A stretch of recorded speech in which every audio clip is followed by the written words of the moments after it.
I wanted to remake this video about Kdiff3 because last time I kind of did like a 5-second video, and it was kind of like trolling people that wanted to know about Kdiff3, and I was just like, oh yeah, here it is, and close the window.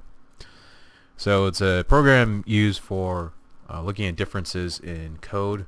You can also use it for simple text files and stuff like that.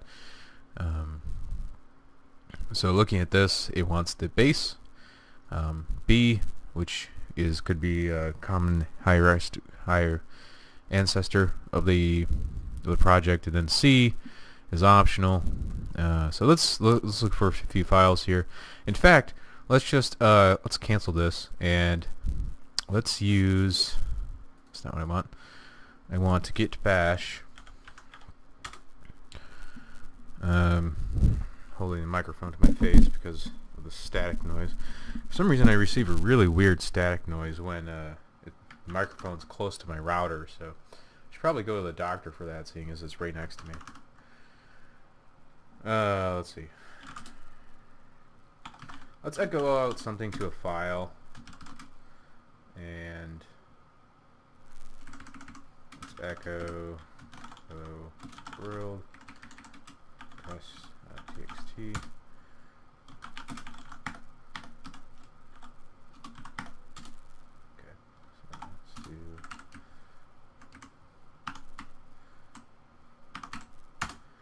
Okay, so now we have our two files, and now let's find a difference between them.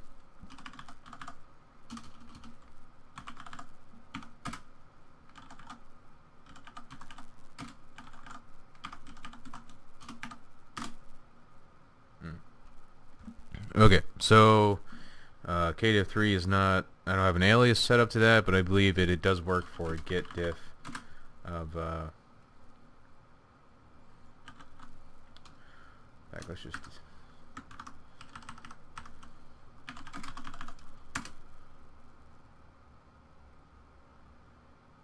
alright, so it looks like my git diff preferences were reset. I'm going to go ahead and make an alias to Kdiff3.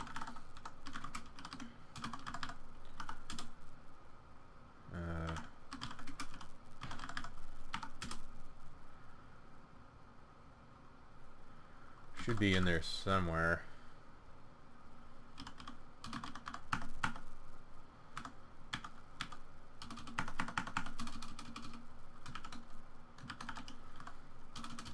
Let's just do this.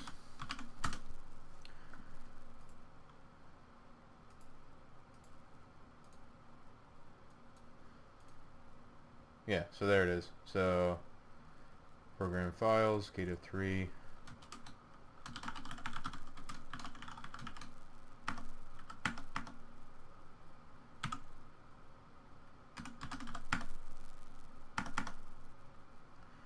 Alright, so then there is the executable.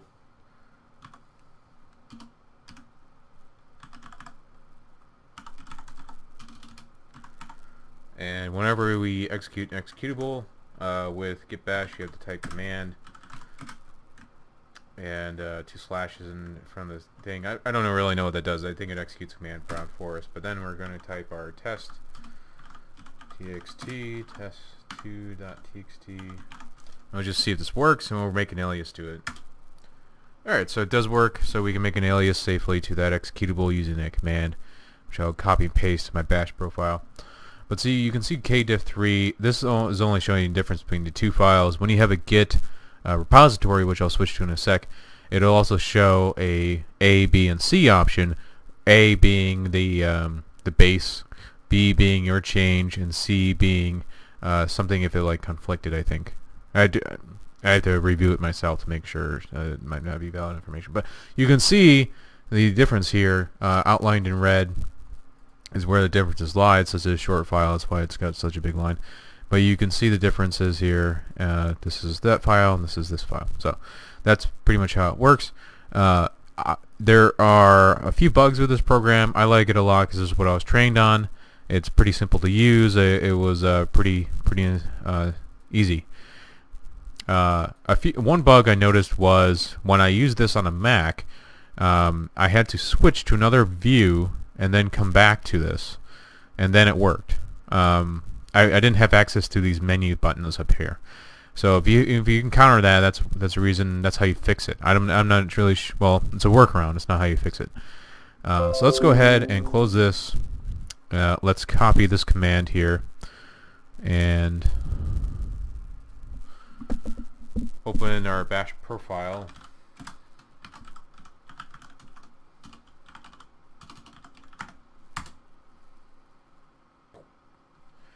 And we will make an executable, an alias to this.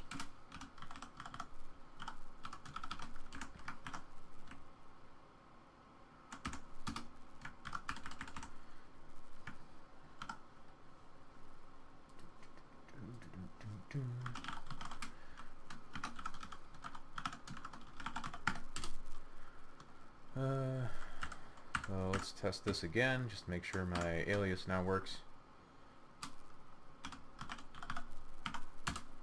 Yep, that still works. So now let's go to our Git repository.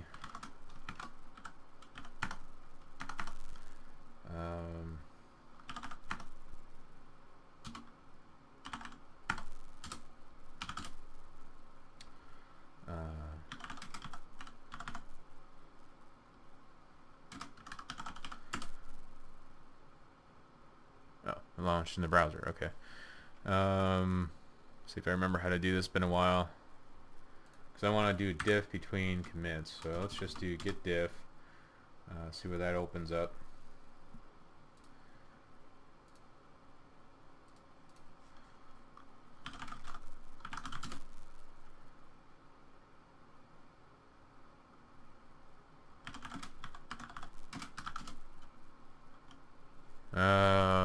To do difference between commits. There's a way to do that. Give me one moment.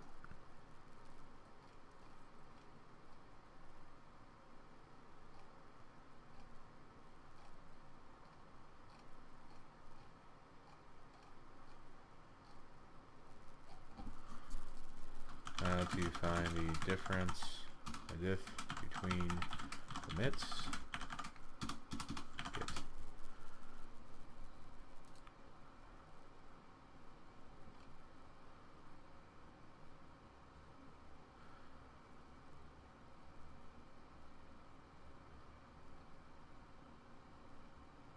Okay, so all we need to do is to do git log, and then we'll look at the SHA-1 identifier here. So last October 22nd, this looks like the most latest one, so we'll do a git diff between this commit and this other commit. So let's copy this.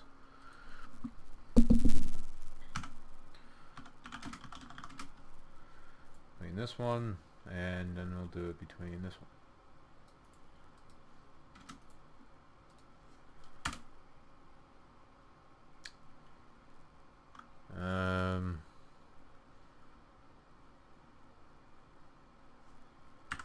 Maybe I'm misinterpreting that.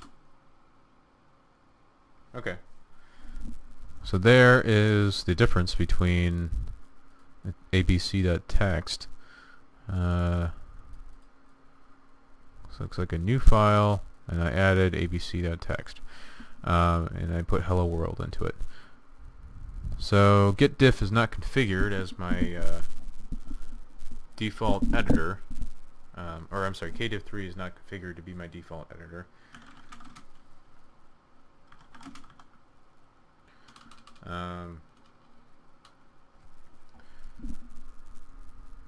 Let's see if I can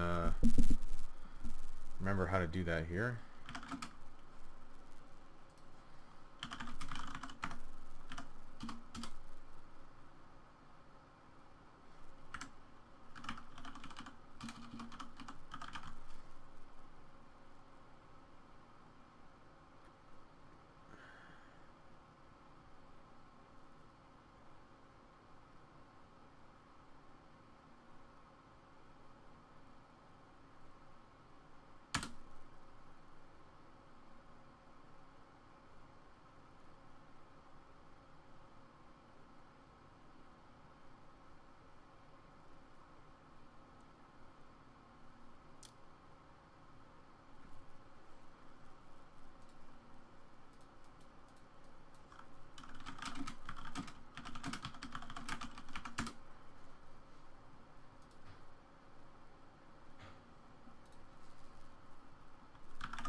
Okay, so I opened up the configuration file and it's loading.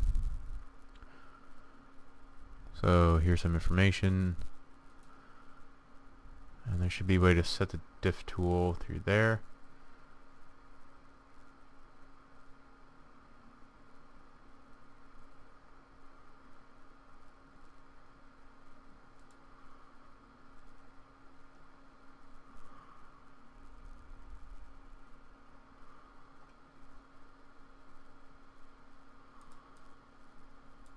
And okay, so I found out the configuration, and then you had to do this once before, but I forgot, so just have to roll with it, I guess.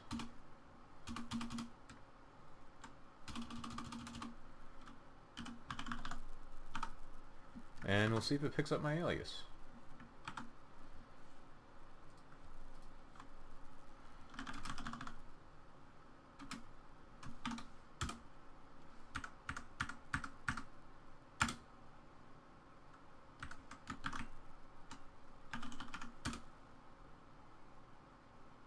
Yes. So that's what I forgot. I forgot the... I need a get diff tool, not get diff. So it looks like it failed opening these files for some reason. Let's cancel.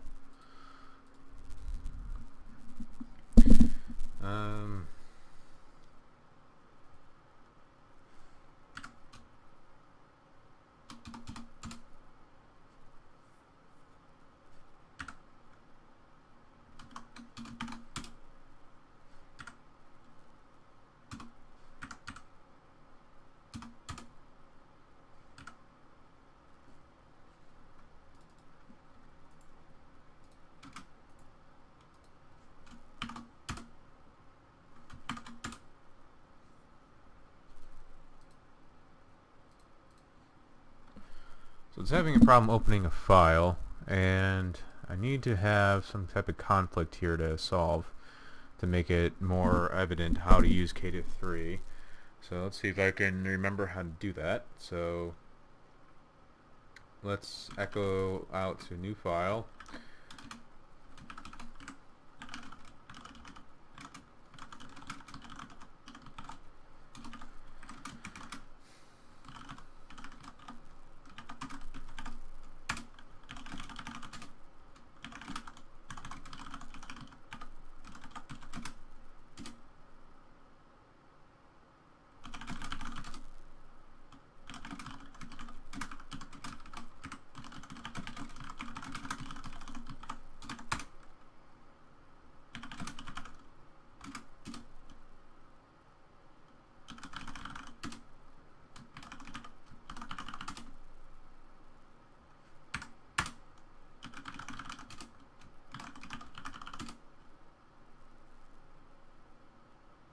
Okay, so then we'll go over here.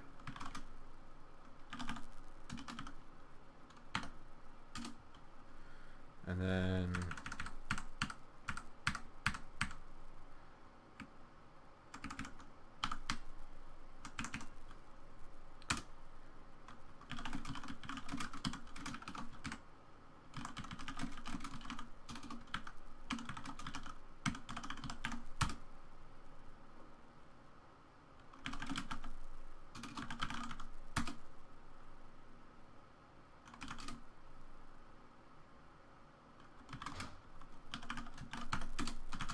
that's frustrating.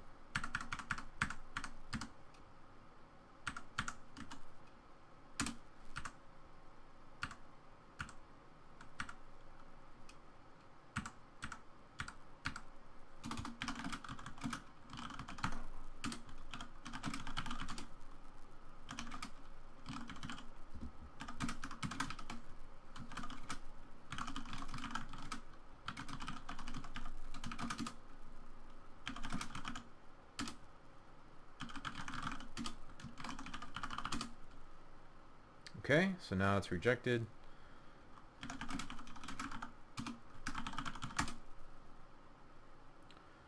So then it's going to conflict. So now I have this. So now I have to do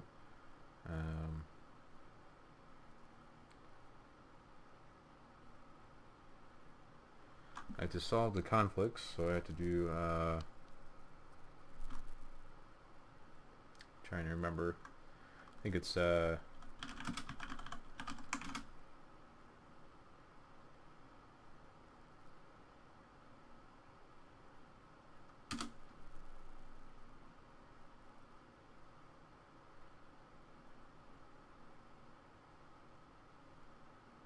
and apparently it's not set in here either.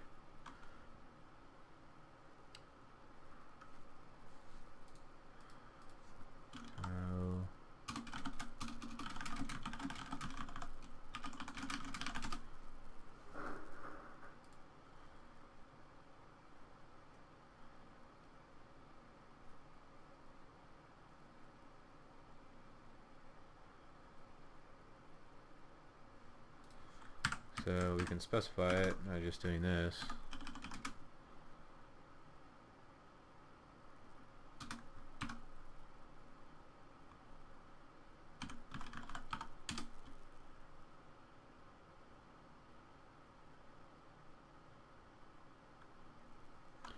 And God, I can't remember for life of me what I'm supposed to do here.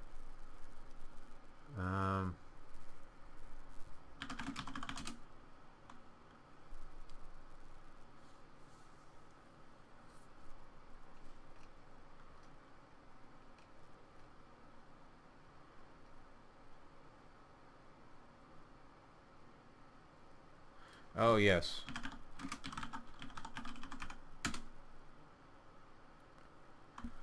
That's what I had to do. I had to do git merge tool. So this is the number of conflicts and number of conflicts that are not resolved. So okay, so this is our local, and this is what's on the remote. Well,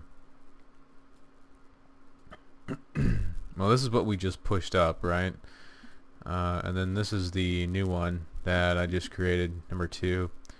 So our remote must be our directory we're in currently, and this is going to be the output, which is part C.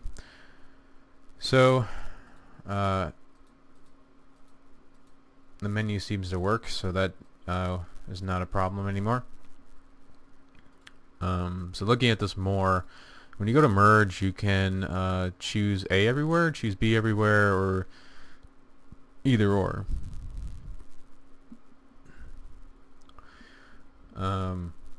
So we're going to choose B everywhere, and you can see that this changes this, and you can see B is selected there.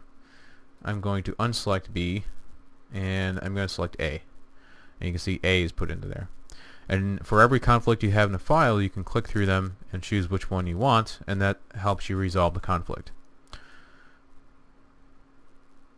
And you can go to current delta. Delta is short for difference between the files. And then, yeah. And I don't know everything about this program, but the bare bones of it is, I use it for as a merge tool. I also use it as a tool for easily seeing differences in files, especially text files. And if you use this for Microsoft Word, it won't work as well because obviously Microsoft Word has all those fonts and crazy crap in it. So now we're going to save the file once we decide what we want. And once it's saved, we can close this box. And now the file should be resolved.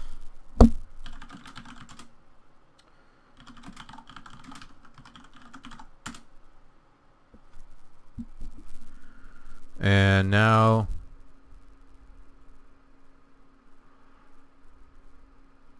I think did I have untracked files? Hold on.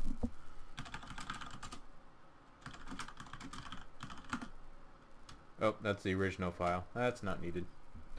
Git will make that original file for when you are doing some type of merging. No changes. Did you forget to use git add? No, pretty sure I did it right. Git rebase minus continue. Okay.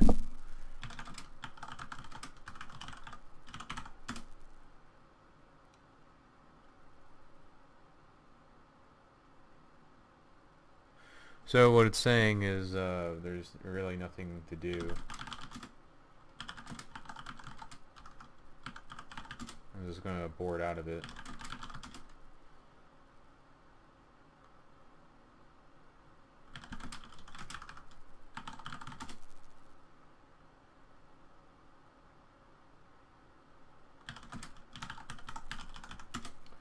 And instead of doing what we did before, let's just choose B everywhere, because that seems to be fixing it.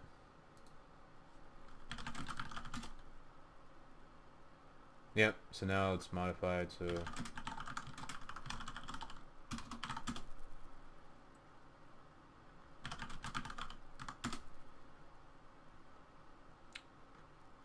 now we have our other commit, so we can go ahead and push ours up.